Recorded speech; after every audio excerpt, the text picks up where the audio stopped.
Bismillahirrahmanirrahim. Assalamualaikum warahmatullahi wabarakatuh. Alhamdulillahirabbil alamin wassalatu wassalamu ala asyrofil anbiya'i wal mursalin sayyidina wa maulana Muhammadin wa ala alihi washabihi ajmain. Amma ba'du. Pertama-tama mari kita panjatkan puja dan puji syukur kehadirat Allah Subhanahu wa taala yang telah memberikan kenikmat dan karunia-Nya sehingga saya dapat berada di sini mempresentasikan beberapa hal kepada kalian semua. Salawat dan salam tidak lupa kita kirimkan kepada junjungan kita Nabi Muhammad Sallallahu Alaihi Wasallam yang telah mengantarkan umat manusia dari peradaban yang jahiliyah menuju peradaban yang seperti sekarang ini. Perkenalkan, nama saya Wasito Aji Nugroho, NIM 2051135 akan mempresentasikan berbagai hal sebagai berikut.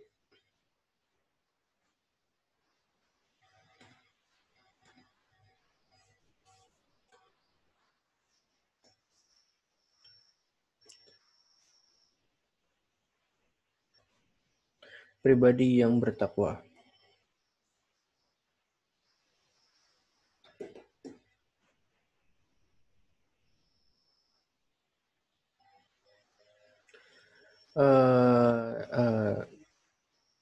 Pribadi yang bertakwa yaitu ciri-ciri orang yang bertakwa. Ciri-ciri orang yang bertakwa ada 7. Yang pertama, mengerti ilmu agama, menegakkan sholat, menjauhi maksiat, rajin sedekah, mempersiapkan bekal di hari akhir, puasa, dan menepati janji.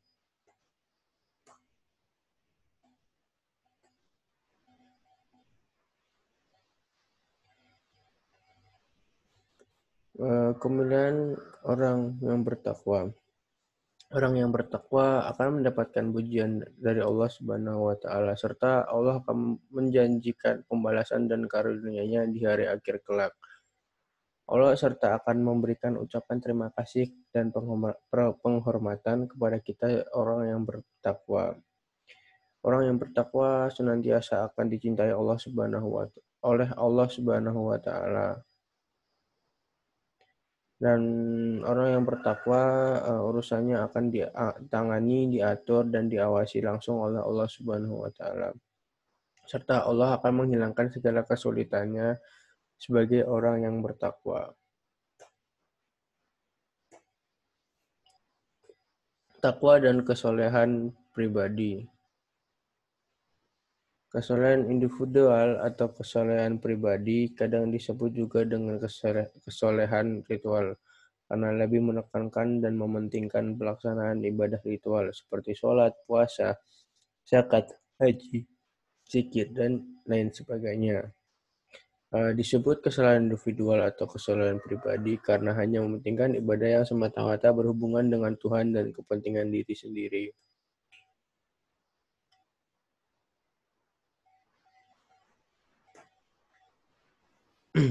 Takwa dan kesalahan sosial. Kesalahan sosial menunjukkan pada perilaku orang-orang yang sangat peduli dengan nilai-nilai Islami yang bersifat sosial, bersikap santun pada orang lain, suka menolong, memperhatikan, dan menghargai hak sesama, mampu berpikir berdasarkan perspektif orang lain, dan mampu berempati. Kesalahan sosial dengan demikian adalah suatu bentuk kesolehan yang ditandai oleh seberapa besar seseorang memiliki kepekaan sosial dan berbuat kebaikan untuk orang-orang di sekitarnya, sehingga orang akan merasa nyaman, damai, dan tentram berinteraksi dan bekerja sama dan bergaul dengannya. Yang kedua setelah takwa adalah integrasi iman, Islam, dan ikhlas. Yang kedua adalah integrasi iman, Islam, dan ihsan dalam membentuk ihsan yang kamil.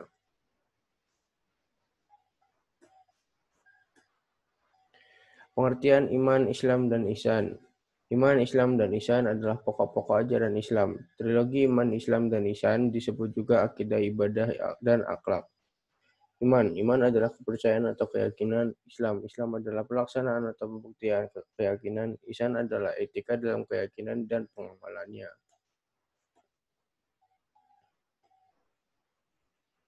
Relasi atau hubungan iman, Islam, dan ihsan dalam ajaran Islam.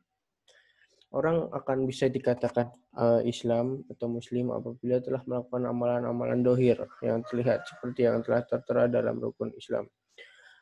Dan orang yang dikatakan memiliki iman atau mukmin apabila telah bisa melaksanakan amalan-amalan batin seperti yang telah dijelaskan dalam rukun iman. Sedangkan orang dapat dikatakan ihsan atau muhsin jika mereka sudah maksimal dalam amalan dohir yang terdapat pada rukun Islam dan digabungkan dengan amalan-amalan batin yang telah dijelaskan pada rukun iman.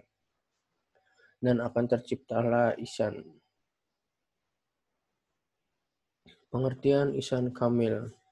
Ihsan kamil adalah fokus penampakan mazhar diri Tuhan paling sempurna, meliputi nama-nama dan sifat-sifatnya. Allah Subhanahu wa Ta'ala memilih manusia sebagai makhluk yang memiliki keunggulan atau tafadul atau insan asani takwim, ciptaan yang paling sempurna menurut istilah Al-Quran. Pendidikan Islam membentuk Islam ihsan kamil. Tujuan umum dari pendidikan Islam adalah berupaya untuk pengembangan potensi manusia agar mencapai kesempurnaan, yaitu terbentuknya ihsan kamil. Muslim yang sempurna, manusia beriman, takwa, taat beribadah kepada Allah Subhanahu wa Ta'ala atau ihsan kamil. Muslim yang sempurna itu ialah manusia yang memiliki akal cerdas serta pandai, jasmani kuat, hatinya takwa kepada Allah Subhanahu wa Ta'ala, berketerampilan, mampu menyelesaikan masalah secara ilmiah dan filosofis, memiliki dan mengembangkan sains, memiliki dan mengembangkan filsafat, dan hati yang berkemampuan berhubungan dengan alam gaib. Dan tujuan konsep ihsan kamil sangat relevan dengan tujuan pendidikan Islam, yaitu sama-sama ingin membentuk manusia atau peserta didik yang cerdas, beriman, dan bertakwa. Sekian dari saya.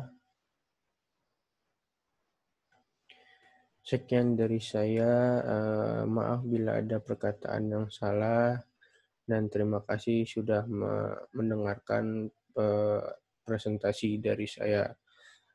Akhirul salam.